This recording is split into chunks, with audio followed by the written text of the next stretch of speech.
चाचा, मेरे लौटने में देर हो सकती है, परेशान मत होना। कितनी देर? कुछ घंटे भी लग सकते हैं और कुछ साल भी।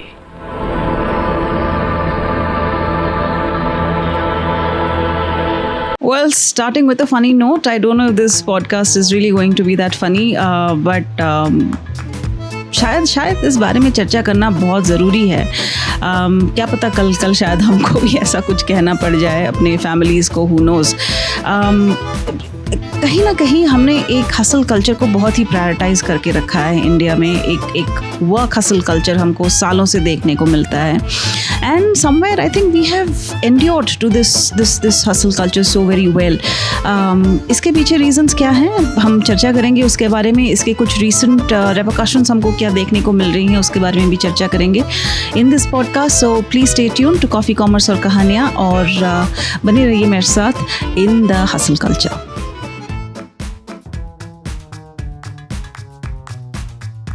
हसल कल्चर जो है ये हमारी सोशियो कल्चरल एग्जिस्टेंस का एक हिस्सा है। हमने इसको सालों से बहुत ही प्रायोरिटाइज कर रखा है, बहुत इम्पोर्टेंस दे रखा है कि भाई अगर तुम अपने क्राफ्ट में ज़्यादा से ज़्यादा वक्त इन्वेस्ट कर रहे हो, be you a student, be you someone who is employed somewhere, अगर if you're spending long hours in your craft, तो इसको कहीं ना कहीं हम we give it a badge of honor, we also we sort of glorify it so much कि इसका एक बहुत ही महत्व बन चुका है हमारे सोसाइटी में, and it has somewhere started replicating in the existing work culture that we have. ये मैं क्यों बोल रही हूँ इसके बारे में हम धीरे धीरे खुलासा करेंगे। There have been a lot of developments that have recently happened in the state of Karnataka and Andhra Pradesh। अब तक तो आप हिंट से समझ ही चुके होंगे कि मैं किस बारे में बात कर रही हूँ। उसके बारे में हम थोड़ी देर में आते हैं, उसके बारे में भी चर्चा करते हैं। But coming back to this hustle culture, एक तो हो गया कि सोशो कल्चरल हमारा बैकग्राउंड ही ऐसा, हमें बचपन से ऐसा बड़ा किया जाता है कि भाई ज़्यादा टाइम स्पेंड करो अपने काम पे, ज़्यादा पढ़ाई करो, ज़्यादा टाइम पढ़ाई करो तो आप बहुत अच्छा एक्सेल करोगे। हालांकि इसमें कितना सच है आई डोंट नो, बट है, I mean this is a believe, it's a strong belief system that exists in our country's setup, in the cultural establishment of our country. उसके अलावा भी अगर मैं बात करूं of the existing work culture, work hustle culture जो है, उसके पीछे the other reason that we can call out, उसमें एक हो जाता है hybrid work models जो अभी आ चुकी हैं। We intentionally unintentionally end up spending more hour of work, right? अगर आप ऑफिस जाते हो, कहीं ना कहीं आप उस 9 घंटे के दायरे में रहते हो कि okay fine, you reach your office, you finish your work hours, you log out and you go home। But जब आपको वो लीवे मिलता है कि आप घर से काम करो, then you end up taking more breaks maybe, and you end up stretching your work hours beyond a certain limit। आप 9 घंटे की जगह 10 घंटे वैसे ही कर रहे हो, consciously unconsciously you're spending more time, you're spending more time at work। और दूसरा हो जाता है now that we have seen in most of the corporates, जहाँ पे कंपनीज को जो डील्स मिलती हैं, उस डील का जो साइकिल है वो धीरे धीरे छोटा होता जा रहा है। सो दी companies are also under a lot of pressure to deliver more within a shorter period of the deal, ताकि उसका जब renewal हो तो वो deal उनको दोबारा मिल सके। So this is also one of the reasons why we tend to see a hustle culture existing in India। और तीसरा हो जाता है the emphasis on digital transformation and automation। ये एक बहुत बड़ा reason है which to an extent is posing a threat to the society, to the kind of jobs that we have, उसके relevance। काफ़ी सारे बिगिनर लेवल और मिड लेवल के जॉब्स में हमको कटौती देखने को मिली। फ्रॉम द स्टार्ट ऑफ 2025 हमने काफ़ी सारे चेंजेस देखे इन डिफरेंट कंपनीज और उनके एम्प्लॉयमेंट सिस्टम में। सो कहीं ना कहीं एक थ्रेट भी पोज करता है। these are the 3 reasons where companies are also under immense pressure। they're grappling in that pressure to sustain and stay relevant in the market। तो कहीं ना कहीं वो भी एक प्रेशर trickle down करता है on the employees to to sort of embrace the hustle culture so that they also stay relevant in the market and they have a job to keep. सबसे important आज के date में long shift की बारे में अगर हम बात करें तो लॉन्ग शिफ्ट को एसोसिएट किया जाता है with increased productivity, cost efficiency, meeting client deadlines and demands in time. जैसा कि मैंने थोड़ी देर पहले बताया, increased productivity. it's a common notion that exists in India कि अगर आप ज़्यादा टाइम काम कर रहे हो तो आप ज़्यादा प्रोडक्टिव हो, whether it is causing a burnout or any kind of mental stress or any other health factors, वो let's just park it aside for a while. But हम बात करते हैं इस बारे में, थोड़ी देर में बात करेंगे. But coming back to the point, so हम इसको कहीं ना कहीं ग्लोरीफाई करते हैं, हम इसको इंसेंटिवाइज करते हैं, हम कंपनीज इसको इंसेंटिवाइज करती है एंड कहीं ना कहीं हम उससे इतना ज़्यादा एसोसिएट कर चुके हैं कि हमें ये छोटी छोटी चेंजेस जो अभी एक जायंट का रूप लेने लगी है, हमें उससे फ़र्क पड़ना बंद हो चुका था because we were trying to thrive in the market, we were trying to stay relevant कि भाई I should be able to keep my job at the end of the day. अगर इट्स ए सिंपल डील, अगर आप 9 घंटे 9.5 घंटे 10 घंटे काम करने के लिए तैयार नहीं हो, 100 लोग आपके पीछे खड़े हैं who are willing to take over your job. So either you come to terms with the guidelines that the companies have put forth, or you look for alternatives, as simple as that, right? So तो कहीं ना कहीं ये एक survival का भी question हो जाता है that if not this then what, should I then start looking around. इतनी आसानी से अपना कुछ करना is not that easy, and specially in the current economic system जो हमारा अभी इतना अनस्टेबल है, जहाँ पे आप स्टेटिस्टिकली अगर देखो देन देर आर families जिनको सर्वाइव करने के लिए for the regular survival they are surviving on loans. उनको लोन्स लेने पड़ रहे हैं मार्केट से so that they can meet their daily needs. So this is the current socio economic condition of our country.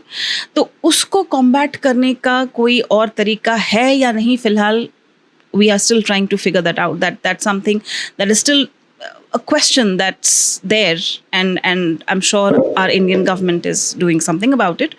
We'll talk about it. It's a different topic altogether. उसमें हम ज़्यादा नहीं जाते हैं.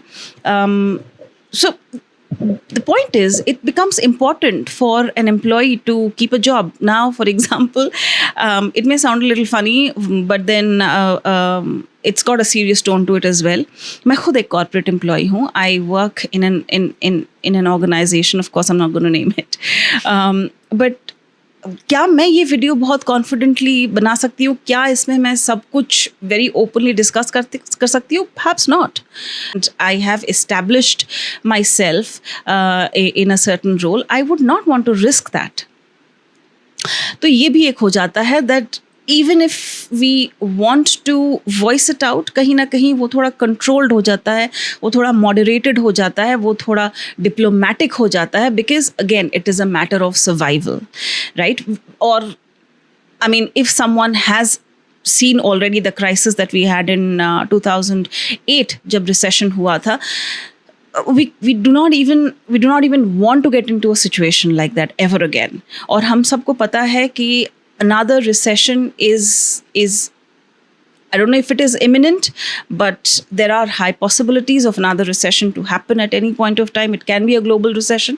तो उसके लिए भी, और AI के चलते AI का जितना भी advancement अभी हो रहा है, we have seen a lot of shrinkage in the human effort that was needed perhaps a couple of years ago, or a few years ago, not a couple of years to be precise, a few years ago.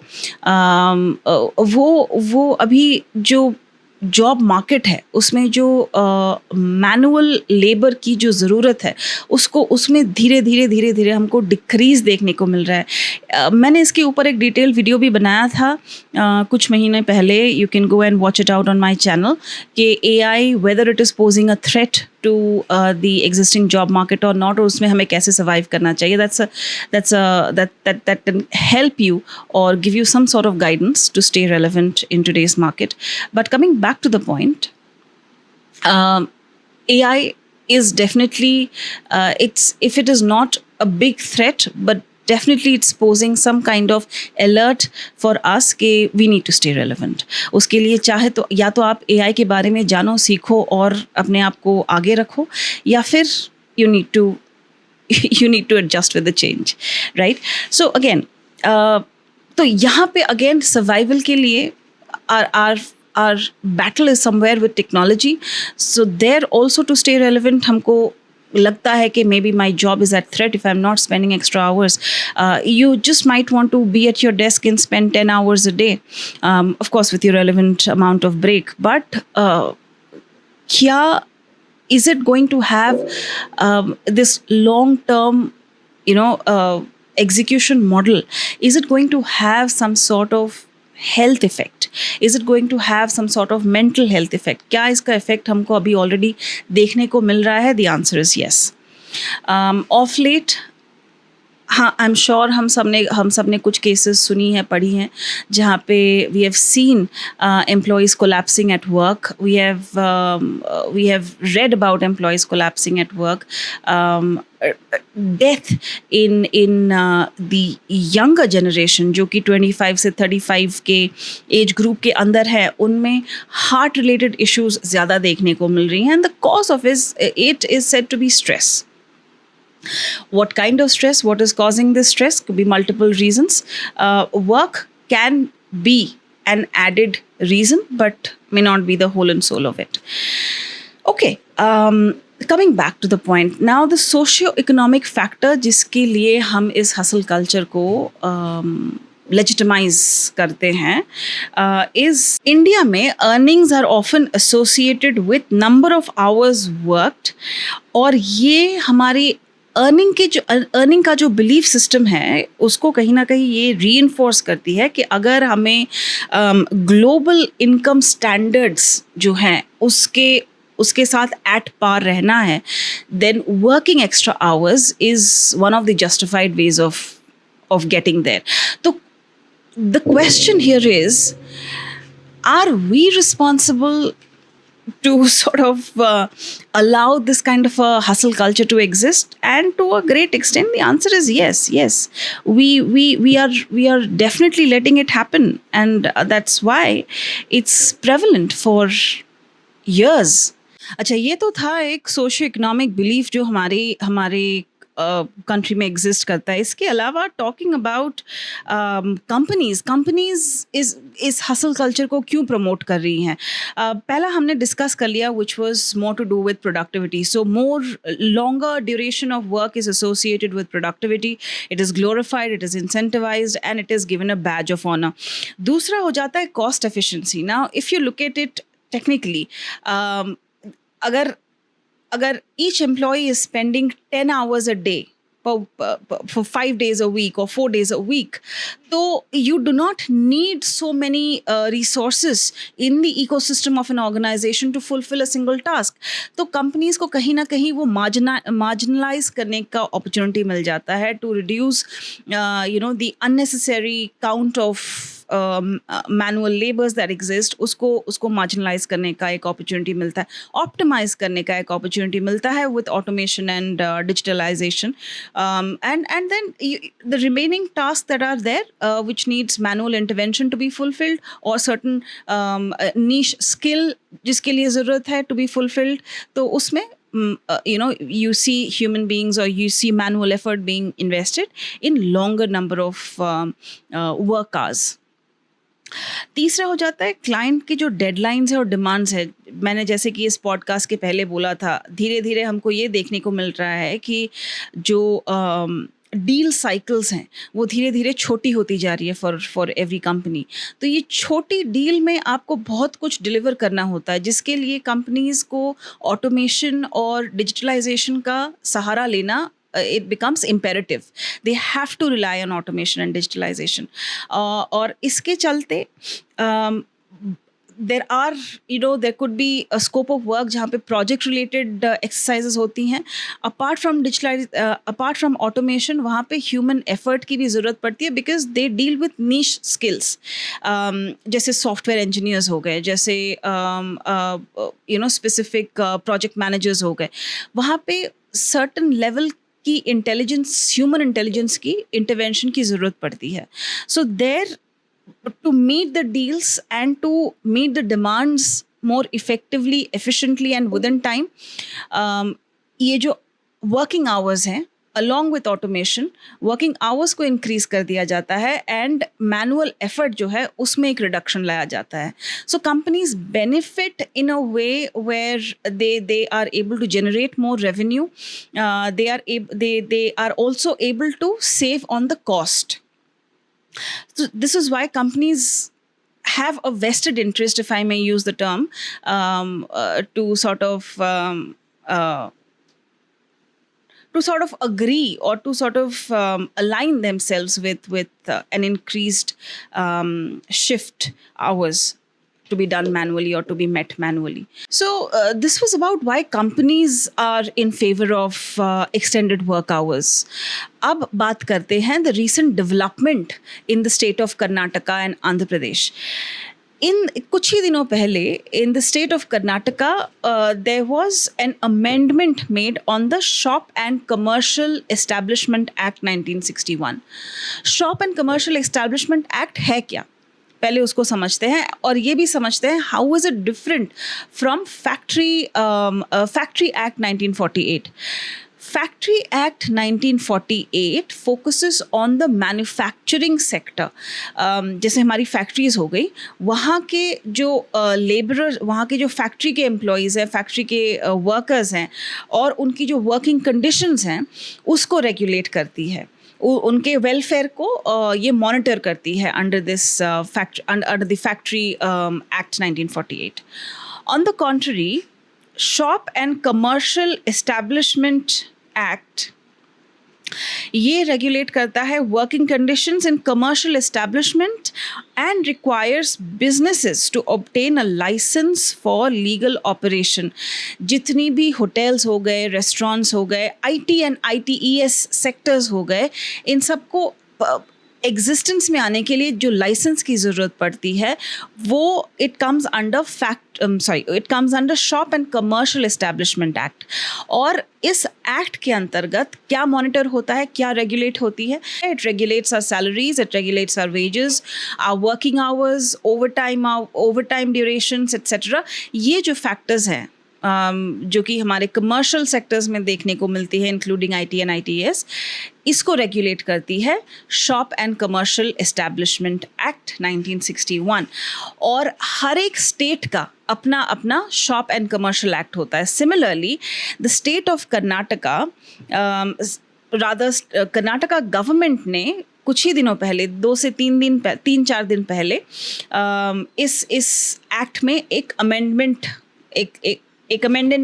लेके आई है. जो recent change या फिर amendment लाया गया है in the shop and establishment act, Karnataka shop and establishment act, उसके अनुसार 10 घंटे से 12 घंटे तक को नॉर्मलाइज कर दिया गया है. यानी including OT, including overtime, the work hour can go up to 12 hours a day. Yeah, 12 hours a day, and then it's 4 days a week or 5 days a week depending on the work routine. It is capped up to 12 hours a day. That is inclusive of OT.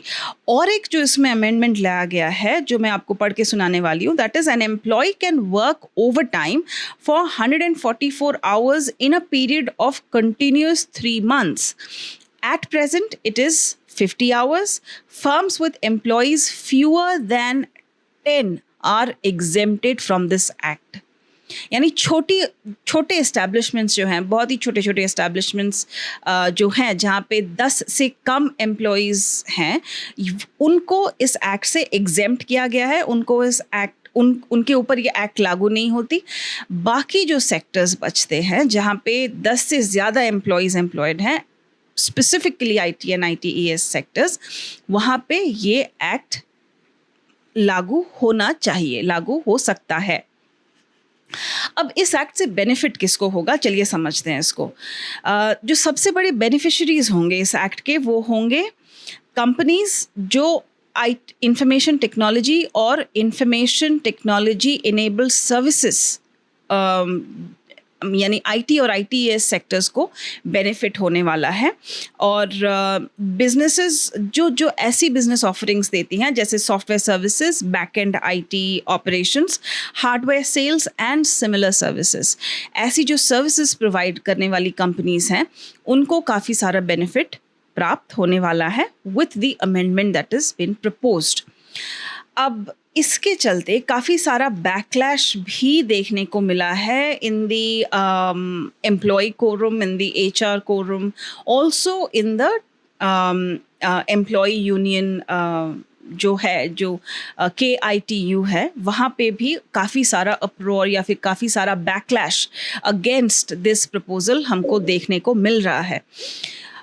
उस बारे में थोड़ी सी बात करते हैं। तो Karnataka state का जो ये प्रपोजल था, कर्नाटका स्टेट गवर्नमेंट का जो ये प्रपोजल है, अभी भी इट्स देयर कि शिफ्ट टाइमिंग्स या फिर वर्क टाइमिंग्स को 10 घंटे से बढ़ा के या फिर 10 से 12 घंटे का कैपिंग देना चाहिए and 12 hours should be the maximum capping as per the new proposal. हालांकि ये कुछ नया प्रपोजल नहीं है, let me make this very clear कि ये आज प्रपोज नहीं किया गया है। You just a flashback to 2024, इसको 14 घंटे तक की कैपिंग देने की कोशिश की गई थी, वहाँ पे भी बैकलैश हुआ था, वो मटेरियलाइज नहीं हुआ।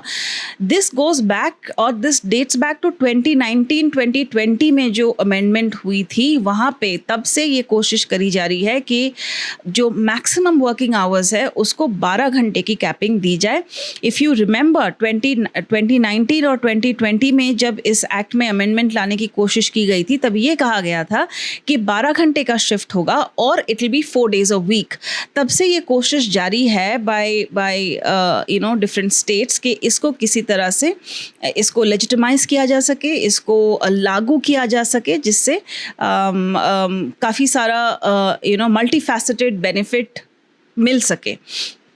मल्टी फैसेटेड बेनिफिट्स क्या क्या है इसके बारे में मैं चर्चा करूंगी थोड़ी देर में, but coming back to the point, this is not something new that we have come across, so there's no need for us to be surprised about it। ये पहले भी हो चुका है, इसके attempts हो चुके हैं, they were failed attempts, इस बार दोबारा से हुआ है। let's see what finally is the outcome of it। हो सकता है कि 12 घंटे का जो वर्क टाइमिंग है उसको किसी तरह का उसको किसी तरह से इम्प्लीमेंट किया जाए, या फिर 10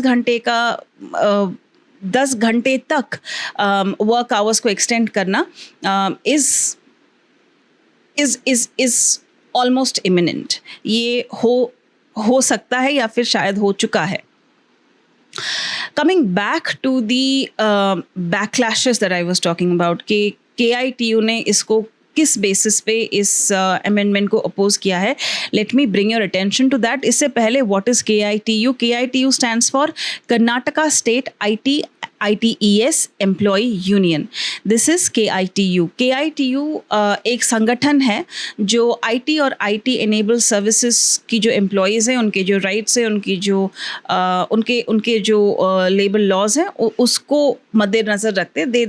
it's a governing body that takes care of the interest of the employees working in IT and ITES sectors. तो उन्होंने किस तरह से इस अमेंडमेंट को अपोज किया है? दे हैव हाईलाइटेड और कॉल्ड आउट 3 मेजर पॉइंट्स। एक तो सबसे पहले उन्होंने कहा है कि they have outrightly oppose the 12-hour shift, 12-hour work day का जो proposition है उसको outrightly oppose किया है।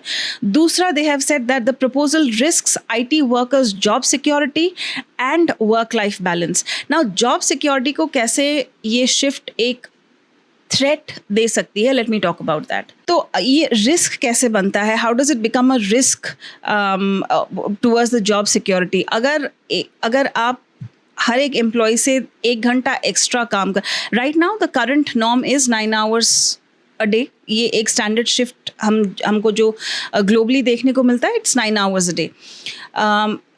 कॉन्ट्रास्टिंग टू इट जो प्रपोजल है दैट इज़ 10 hours, यानी 1 घंटा और ज़्यादा। अब अगर हर एक एम्प्लॉय एक घंटा एक्स्ट्रा देने लगे, then you will not need so many people to perform a single task. उसके साथ ऑटोमेशन तो है ही. Automation and digitalisation is already challenging the requirement for manual labor in every sector. तो वो एक फैक्टर हो गया. उसके साथ अगर हर एम्प्लॉई एक घंटा एक्स्ट्रा दे रहा है, तो जहाँ आप let's say 10 employees you need for one task to be done, वहाँ आपको 10 की ज़रूरत नहीं है. maybe you can cut it down by 30%, 50%, who knows. तो वहाँ पे जो बाकी जो एम्प्लॉयड जो एम्प्लॉयज़ हैं, आपके पास अगर 10 लोग एक काम के लिए आपने रख रखा है, उसमें से अगर आपको सिर्फ 8 की ज़रूरत रह जाती है, आपको सिर्फ 6 की ज़रूरत रह जाती है, then what about the remaining 2 people or 4 people who would go jobless, right? तो ये KITU ने they have come up as calling this as a threat towards job security. Work-life balance, ये तो हमारे कहीं ना कहीं, मैंने जैसे पहले बताया, we have this is ingrained in us, और हम कहीं ना कहीं इसको बहुत प्यार से गले लगा के रखा है हमने कि हाँ ठीक है चलेगा. ये जो हमारा जो टेंडेंसी है ना कि एडजस्ट कर लेंगे, एडजस्ट करते करते करते हम उस मोड़ तक पहुंच चुके हैं कि now we are at the verge. हमसे और एडजस्ट हो नहीं पा रहा है, बट हम फिर भी पुश करे जा रहे हैं कि थोड़ा और एडजस्ट कर लेते हैं. इसका जो इम्पैक्ट है वो हमारे मेंटल हेल्थ पे, हमारे फिजिकल हेल्थ पे दिखने लगा है कहीं ना कहीं. जस्ट reiterating a point जो मैं थोड़ी देर पहले बता रही थी कि यंगस्टर्स में जो स्ट्रेस लेवल बढ़ने लगा है, you know, they are grappling with a lot of mental health issues, depression का शिकार हो जाते हैं बहुत जल्दी. वो उनको समझ में नहीं आ रहा है कि किस तरह एक बैलेंस स्ट्राइक किया जाए between their personal engagements and personal commitments and their work commitment. क्योंकि काम में वो इतना ज़्यादा अपने आप को involved रखते हैं, and they जो भी वो टाइम डेडिकेट कर रहे हैं, and if they are industrious towards their work, उनको तो रिकग्निशन भी मिल रही है उसके लिए. So somewhere you feel also motivated and encouraged to give a little extra to your work. तो कहीं ना कहीं वो आपका जो सोशल लाइफ जो है वहाँ पे एक इम्पैक्ट करने लगा है, और you start isolating your self from your circle. क्योंकि आपको जो 1-2 दिन छुट्टी की मिलती है, you'd rather want to take some rest than just go out with friends or go out with family. You just want to be with yourself. आधे लोग, मेरे जैसे लोग तो सो के ही अपना वीकेंड ख़त्म कर देते हैं. That's a different story all together.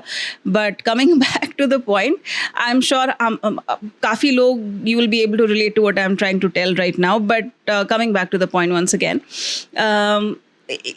हम कहीं ना कहीं अपने आप को बहुत आइसोलेट कर चुके हैं. We have created a very small world of ours, और हम उसको कून में रहना पसंद करने लगे हैं. We don't like socializing as much because we hardly have time to socialize and then again jump back to our fast paced work life.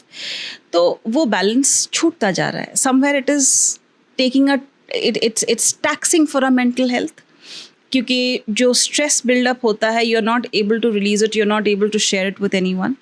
तो उसका repercussion हमारे mental health पे होता है.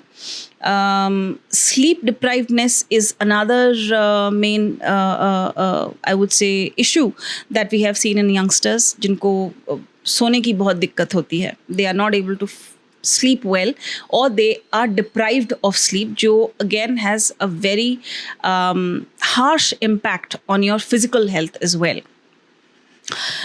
Excuse me. फिजिकल हेल्थ के बारे में बताया जाए तो जैसे मैंने थोड़ी देर पहले बताया कि हार्ट रिलेटेड डिजीज़ेस, ऐसी डिजीज़ेस जो हमको जनरली देखने को मिलती थी, at least if I can talk about the time that I come from, after a certain age, after 50 generally जो एलिमेंट्स कॉमनली लोगों को होती थी, वो अब we have started seeing in the youngsters. So heart ailment is just one of them. You talk about obesity, you talk about other ailments like diabetes, इसका शिकार बहुत जल्दी हो रहे हैं people at a very young age, right? So is this hustle culture posing a great threat to our society somewhere? ये सोचने वाली बात है.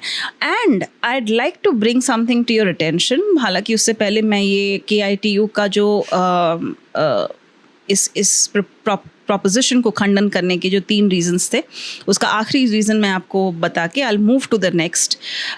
The third reason that KITU has brought up to slam the government is that they have said that the government is valuing profits more than the workers' well-being. तो ये बहुत महत्वपूर्ण 3 reasons हैं जिसके बेसिस पे KITU ने इस amendment का पूरी तरीके से खंडन किया है. ये कहाँ तक इम्प्लीमेंट होगा, कितना इम्प्लीमेंट होगा, 10 घंटे का कैपिंग लगेगा, 12 घंटे का कैपिंग लगेगा, we are yet to realize it. कुछ कंपनीज शायद धीरे धीरे इस 10 आवर्स शिफ्ट को नॉर्मलाइज करने की कोशिश कर रही हैं. कुछ कंपनीज उसको अडेप्ट करने लगी हैं. और उसके कुछ, जैसे मैंने बताया था थोड़ी देर पहले, मल्टी फैसेटेड बेनिफिट्स जो देखने को मिलेंगी वो है, अगर as an employee, if you look at it, the one benefit that I can think of as an employee is one, saving on my travel time. अगर मैं हफ्ते में 10 घंटे काम कर रही हूँ और मुझे 4 दिन ऑफिस जाना पड़ रहा है, then I'm saving an extra day, right? तो मेरा cost of travelling and time to travel दोनों सेव हो रहा है, पहला. दूसरा, somewhere I am getting 3 consecutive days, और जैसे भी the rest days I get, I will get that time to rest and then gain back the energy, gain back my strengths to again jump back into work for the next week. तो ये एक benefit हमको देखने को मिल रही है, but it is multifaceted. The reason I'm saying multifaceted so many times is because इसका जो हमें harsh impact देखने को मिलेगा, वो जो मैंने पहले बताया था, 1, it will impact the job security.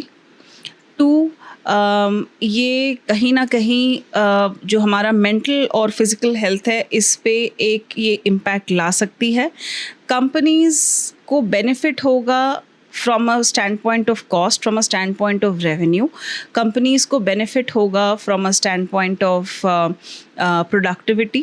Employees will get incentivized. हालांकि अभी तक कुछ इसके बारे में चर्चा नहीं हुई है, and that is one of the other reasons why not just KITU, there is a lot of pushback against this amendment even in the employee quorum कि ये आप एक अमेंडमेंट तो ला रहे हो, लेकिन is it going to get compensated, is my time going to get compensated in any way? That is absolutely ambiguous. उस पर अभी तक कोई क्लैरिटी नहीं है कि whether the increase in the work timing will somewhere get compensated in our base packages, base salaries में उसका कोई हमको बेनिफिट देखने को मिलेगा या नहीं. अभी तक उस पर कोई चर्चा नहीं हुई है. It is still a gray spot. तो ये भी देखने वाली बात होगी कि how we are willing to dedicate our 10 hours, but उसको किस तरह से कंपनीज हमें इंसेंटिवाइज करेगी, that is something that will have to discover. तो ये कुछ चीज़ें थी दैट वो very important for us to talk about. और इसके अलावा मैं जैसे थोड़ी देर पहले बता रही थी on the mental health bit, the health bit, कुछ ही दिनों पहले, I think somewhere in the month of February, एक सर्वे हुआ था. Let me just read out something from the survey for you all. मुझे ढूंढने में थोड़ा टाइम लगेगा, just bear with me. I need to find that article for you all so that I can read it out to you.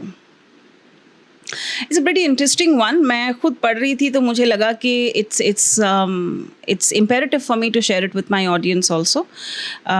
ये publish हुआ था February 22nd, 2025 का एक है. It's a working paper titled Time Spent on Employment Related Activities in India. It was recently released in the Economic Advisory Council to the Prime Minister. और इसमें जो analysis है that is based on 2019 Time Use Survey conducted by the Ministry of Statistics and Program Implementation. इसमें कहा क्या जाता है? Let me just read out that interesting part for you. Economic correlation with working hours. और ध्यान से सुनिएगा. The report establishes a link between working hours and economic productivity. और ये statistics जो मैं पढ़ने वाली हूँ, this is for our country India. For larger states, a 1% increase in working hours correlates with a 3.7% rise in per capita net state domestic product, यानी NSDP. For smaller states and union territories, the increase is 1.8% in the NSDP. This suggests that longer working hours may contribute to higher economic output. हालांकि उन्होंने ये analysis दी है, लेकिन इसको contrast करते हुए इस particular writing में एक ये भी mentioned है concerns over extended working hours. इसमें क्या लिखा जाता है? Experts warn against the potential negative effects of extended working hours. The Economic Survey 2024-25 cautions the exceeding 60 hours weekly can lead to stress and burnout. यानी इसमें साफ साफ कहा गया है कि 60 घंटे के ऊपर अगर कोई एम्प्लॉई काम करता है for a given week, then it can lead to physical and mental burnout, यानी वो फिजिकली और मेंटली एग्जॉस्टेड हो जाएगा. उसके बावजूद हमको ये 10 आवर्स शिफ्ट या फिर 12 आवर्स शिफ्ट का ये जो स्टेट ऑफ कर्नाटका में जो अमेंडमेंट आ रहा है उसकी हमें काफ़ी उसके बारे में काफ़ी कुछ सुनने को मिल रहा है. और एक बहुत इम्पॉर्टेंट बात शायद मैं बताना भूल गई आप लोगों को, it is not just the state of Karnataka that is aligning or that is bringing in this amendment. और जो states हैं, let me read out the other states that have that have proposed the 10-hour work shift.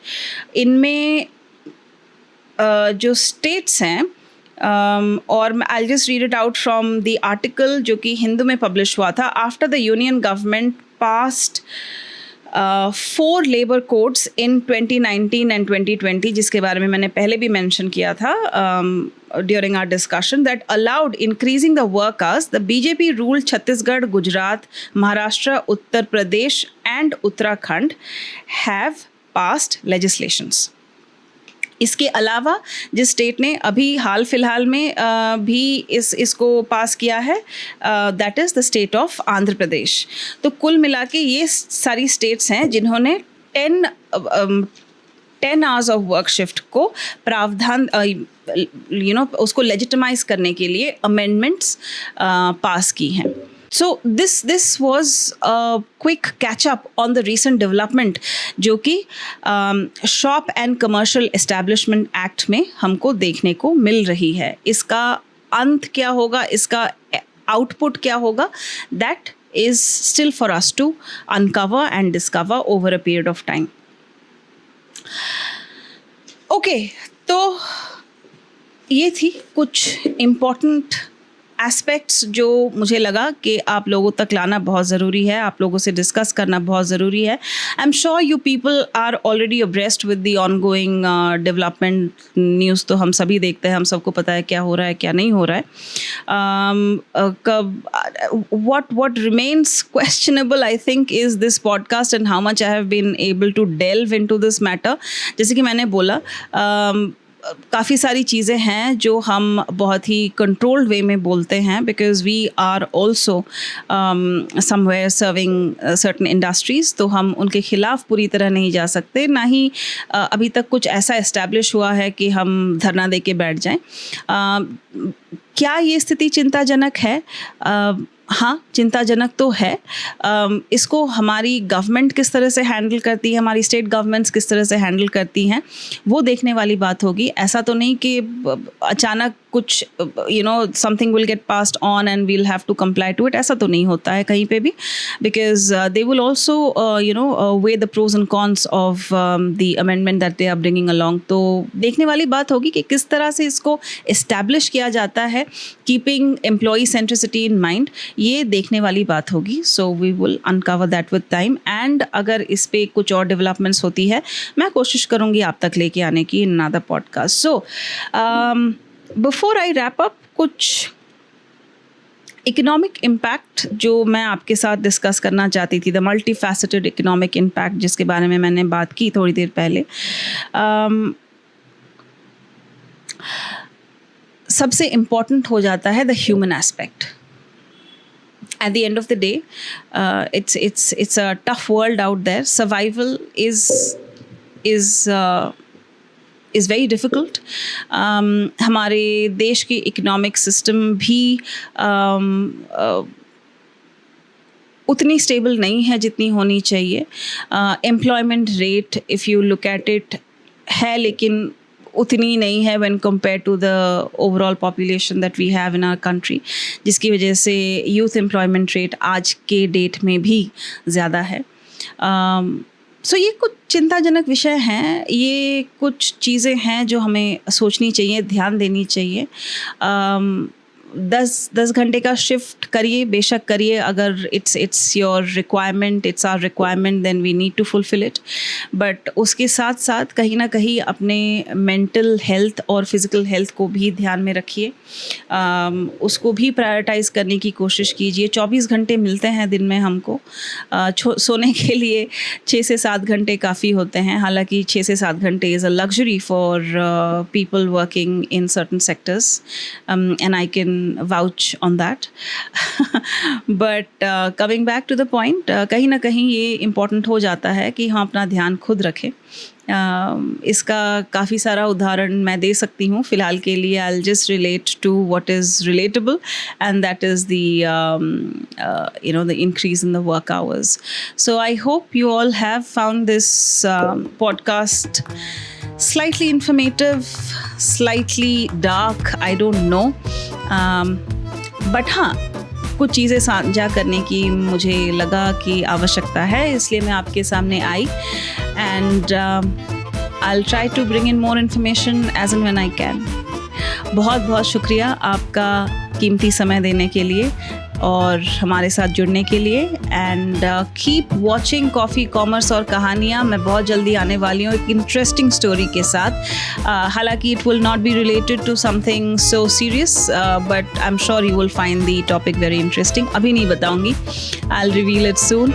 So stay tune to coffee commerce और कहानियाँ, और आपका कीमती समय देने के लिए बहुत बहुत शुक्रिया.